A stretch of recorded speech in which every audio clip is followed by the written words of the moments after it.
Well, I made it back home. I wanted to see what was on the camera that was full of water.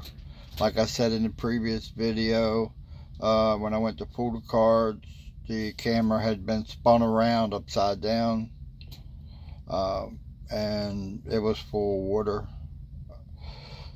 So put the card in to see what was on it, and yep, that's just what I thought.